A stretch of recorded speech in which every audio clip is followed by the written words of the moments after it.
انتہائی افسوس کے ساتھ یہ کہنا پڑ رہا ہے، انتہائی افسوس کے ساتھ یہ کہنا پڑ رہا ہے، زندگی پھر وفا کرے نہ کرے، ملاقات پھر ہو یا نہ ہو، زندگی کے اندر کبھی یہ میری بات یاد آئے گی کہ ہم نے اپنے نسلوں کا مستقبل بگاڑ کے رکھ دیا ہے۔ یقین جانیے، ہم نے اپنی نسلوں کا مستقبل خود اپنے ہاتھوں سے بگاڑ دیا ہے۔ ہمارے والدین کو اللہ تعالیٰ جزائے خیر دے، انہوں نے ہمارا کچھ نہ کچھ خیال نہیں رکھا بلکہ بہت سارا خیال رکھا، لیکن ہم اپنی اولاد کا سوچ ہی نہیں رہے، ہم اپنی اولاد کا بالکل نہیں سوچ رہے۔ کس وجہ سے نہیں سوچ رہے؟ آج 10 محرم الحرام گزرا ہے، ہم میں سے کتنے صاحب اولاد ایسے ہیں کہ جنہوں نے اپنی اولاد کو بتا رکھا ہے کہ بیٹا آج 10 محرم تھا، اس 10 محرم کو کیا ہوا تھا، اس 10 محرم کو کیا ہوا تھا۔ بس اتنا پتہ ہے آج کی بندے کو، آج کے نوجوان کو یا آج کے بچے کو کہ بس 10 محرم کو کالے کپڑے پہن لو، 10 محرم کو ماتم کر لو، 10 محرم کو یہ کر لو وہ کر لو، بس جدھر کی ہوا چلتی ہے ہم ادھر کا رخ کر لیتے ہیں، جدھر کی ہوا چلتی ہے ہم ادھر کا رخ کر لیتے ہیں۔ آپ کو پتا ہے کہ اس کائنات کی ابتدا بھی 10 محرم کو ہے اور اس کائنات کی انتہا بھی 10 محرم کو ہے۔ یہ باتیں ہم اپنی اولاد کو کیوں نہیں بتاتے؟ اور پھر بتایا یہ جاتا ہے کہ 10 محرم الحرام کو حضرت حسین کی شہادت ہوئی رضی اللہ تعالی عنہ۔ 10 محرم الحرام کو باقی 72 لوگوں کو کیوں بھول دیا جاتا ہے؟ حضرت حسین رضی اللہ تعالی عنہ کے ساتھ 72 لوگ آئے تھے وادی کربلا کے اندر، ان لوگوں کا ذکر کیوں نہیں ہے؟ اور بالاتفاق بالاتفاق بالاتفاق حضرت حسین اپنے 5 بھائیوں کے ساتھ اس میدان کربلا کے اندر شہید ہوئے تھے، یعنی یہ 6 بھائی تھے، 6 بھائی۔ حضرت علی المرتضی رضی اللہ تعالی عنہ کے 10 بیٹے تھے۔ کتنے بیٹے تھے؟ 10۔ حضرت علی المرتضی رضی اللہ تعالی عنہ کے 10 بیٹے، ان 10 بیٹوں میں سے 6 بیٹے وادی کربلا کے اندر شہید ہوئے ہیں۔ ان 6 میں سے 5 کا ذکر کیوں نہیں ہے، 1 کا ذکر کیوں ہے؟ حضرت عبداللہ بن علی، حضرت حسین بن علی، حضرت جعفر بن علی، حضرت عثمان بن علی اور حضرت عباس بن علی اور حضرت ابو بکر بن علی، یہ 6 بھائی شہید ہوئے ہیں۔ ان کا نام کبھی سنا ہے ہم نے؟ اپنی اولادوں کو بتایا ہے؟ حضرت حسین رضی اللہ تعالی عنہ کی شہادت ہے، حضرت عبداللہ بن علی کی شہادت ہے، حضرت عباس بن علی کی شہادت ہے، حضرت جعفر بن علی کی شہادت ہے، حضرت ابو بکر بن علی کی شہادت ہے اور حضرت عثمان بن علی کی شہادت ہے وادی کربلا کے اندر۔ اور پھر وادی کربلا کے اندر اتنا بتا دیا جاتا ہے کہ معاذ اللہ ثم معاذ اللہ، حضرت زینب چادر چھوڑ کر وادی کربلا کے اندر آ گئی، ایسا ہوا ویسا ہوا، ایسے روایات بیان کر رہے ہوتے ہیں جیسے بیان کرنے والا وادی کربلا میں کھڑا تھا۔ ملا باقر مجلسی اہل تشیع کا بڑا تاریخ دان ہے، کیا نام ہے؟ ملا باقر مجلسی۔ اس نے خود لکھا ہے، ملا باقر مجلسی نے لکھا ہے، جب ہر طرف لاشیں بکھرے پڑے تھے، ہر طرف لاشیں بکھرے پڑے تھے، حضرت حسین رضی اللہ تعالی عنہ خیمے میں گئے۔ خیمے میں کون موجود تھی؟ حضرت زینب موجود تھی۔ حضرت زینب کون ہیں؟ حضرت حسین کی ہمشیرہ ہیں۔ اپنی بہن کو حضرت حسین کیا خطبہ ارشاد فرما رہے ہیں تفصیلی خطبہ ہے، اس خطبے کے 2 جملے میں عرض کرنا چاہتا ہوں۔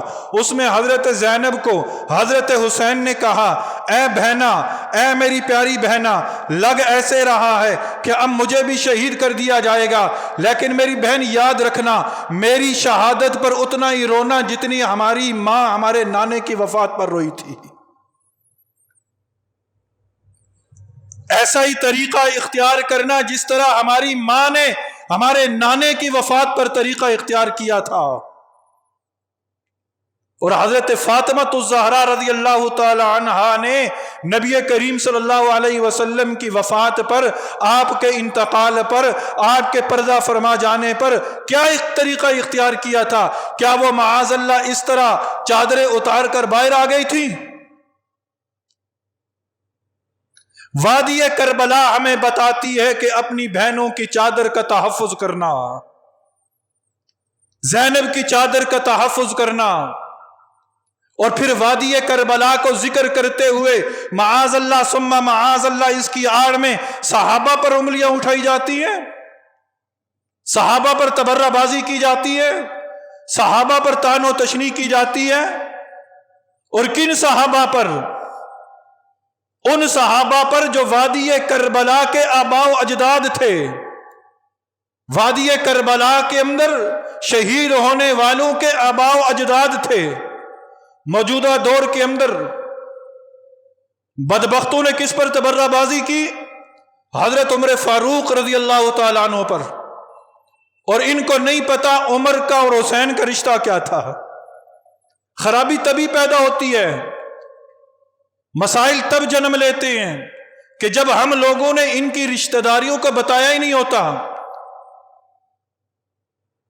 آج کے بچوں کو اکثر کو نہیں پتا کہ حضرت حسین کا نبی کے ساتھ رشتہ کیا تھا، یا نبی کے اور نواسے کتنے تھے۔ جب اہل بیت کا ذکر آتا ہے تو کون کون اہل بیت کے اندر شامل ہوتے ہیں؟ یاد رکھنا، صحابہ سے محبت بھی ایمان کا حصہ ہے، اہل بیت سے محبت بھی ایمان کا حصہ ہے۔ نہ صحابہ کی محبت میں اتنا آگے بڑھ جاؤ کہ اہل بیت پر انگلی اٹھاؤ، نہ اہل بیت کی محبت میں اتنا آگے چلے جاؤ کہ صحابہ پر انگلیاں اٹھے۔ ناسبیت کا دروازہ بند کر دو، ناسبیت اختیار نہ کرو۔ صحابہ سے بھی محبت کرو اور اہل بیت سے بھی محبت کرو۔ اب حضرت حسین رضی اللہ تعالی عنہ کا تو ذکر کرتے ہیں، اور ذکر کرنا بھی چاہیے، ذکر کرنا بھی چاہیے۔ جنت کے نوجوانوں کے سردار ہیں، جنت کے نوجوانوں کے سردار ہیں۔ لیکن یہ تو دیکھو کہ معاذ اللہ جس پر تبرہ بازی کر رہے ہو، جس پر انگلیاں اٹھاتے ہو، اس کا حسین سے رشتہ کیا تھا؟ وہ حسین کی کتنی تعظیم کرتے تھے۔ ایک مرتبہ حضرت حسن نے عبداللہ بن عمر کو کہا تھا، اے عبداللہ، تو ہمارے غلام کا بیٹا ہے، تم ہمارے غلام ہو۔ حضرت عبداللہ بن عمر اپنے والد کے پاس پہنچے، اے ابا جان، حسن و حسین یہ کہتے ہیں۔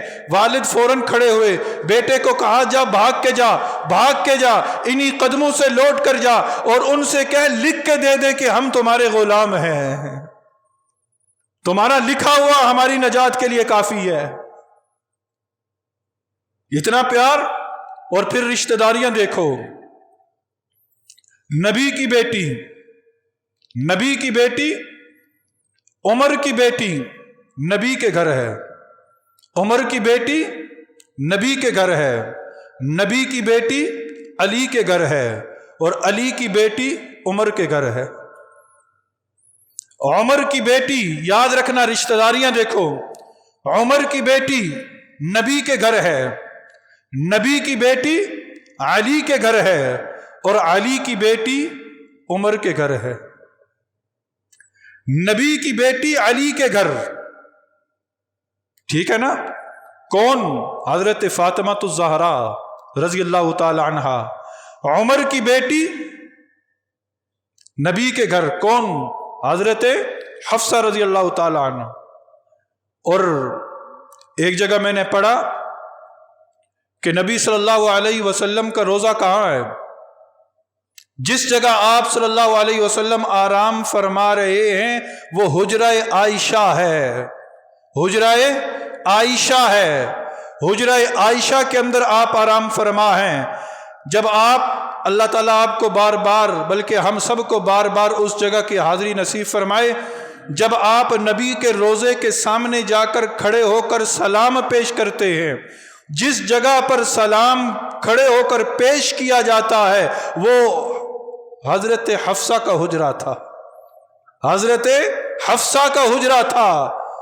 لکھنے والے نے لکھا، اے اللہ کے بندے، تجھے نبی پر سلام پڑھنے کے لیے بھی حفصہ کے حجرے میں جانا پڑے گا، حفصہ کے حجرے میں جانا پڑے گا۔ رشتہ داریاں تو دیکھو، عمر کے بیٹوں کا نانا، عمر کے بیٹوں کا نانا علی ہے اور علی کے بیٹوں کا نانا نبی ہے۔ عمر کی اولاد کا نانا علی ہے، جب عمر کی اولاد کا نانا علی ہوا تو عمر کی اولاد کے ماموں کون ہوئے؟ حضرت حسین، حضرت حسن۔ جب اتنی قریب رشتہ داریاں ان کی، آپ صرف بیان کرتے ہیں نبی صلی اللہ علیہ وسلم کے دور کے اندر حضرت حسن اور حضرت حسین کے فضائل، اس کے بعد حضرت ابوبکر صدیق کا دور خلافت ہے، عمر فاروق کا دور خلافت ہے، عثمان غنی کا دور خلافت ہے، حضرت علی المرتضیٰ کا دور خلافت ہے، پھر اس کے بعد حضرت حسن کا دور خلافت ہے، پھر اس کے بعد کم و بیش 19 سال حضرت امیر معاویہ کا دور خلافت ہے۔ کیا اس کے اندر حسن و حسین نہ رہے تھے؟ نانا حضرت حسن حضرت حسین کا صحابہ سے پیار تھا اور سارے کے سارے صحابہ ان کریمین جو ہے شہزادوں سے پیار کرتے تھے، پیار کرتے تھے۔ وادی کربلا کے آڑ میں آپ باقی صحابہ پر انگلیاں نہ اٹھائیں، صحابہ سے بھی پیار کریں، اہل بیت سے بھی پیار کریں، اور حضرت حسین نے جو قربانی دی تھی اس قربانی کے مشن کو سمجھیں، حضرت حسین کی تعلیمات کو سمجھیں کہ حضرت حسین نے کیوں قربانی دی تھی۔ کیا آپ کو خلافت کا جو ہے وہ منصب چاہیے تھا؟ نانا، آپ کو خلافت کا منصب نہ چاہیے تھا، آپ لڑے اس بات سے کہ دین محمد کی مخالفت ہو رہی تھی، دین محمدی کی حدود کو پامال کیا جا رہا تھا، اس لیے آپ میدان کارزار کے اندر آئے تھے، میدان حق میں آئے تھے اور حق کا پرچم بلند کرتے ہوئے اپنی جان اللہ کے سپرد کر دی، شہادت کے عظیم مرتبے پہ فائز ہوئے، اور اس مرتبے پہ فائز ہوئے کہ وَلَا تَقُولُوا لِمَنْ يُقْتَلُ فِي سَبِيلِ اللَّهِ أَمْوَاتٌ بَلْ أَحْيَاءٌ وَلَكِنْ لَا تَشْعُرُونَ، کہ اس راستے میں جان دینے والوں کو مردہ نہ کہو بلکہ وہ زندہ ہیں، اور کیسے زندہ ہیں؟ ان کی زندگی کا شعور تم نہیں رکھتے۔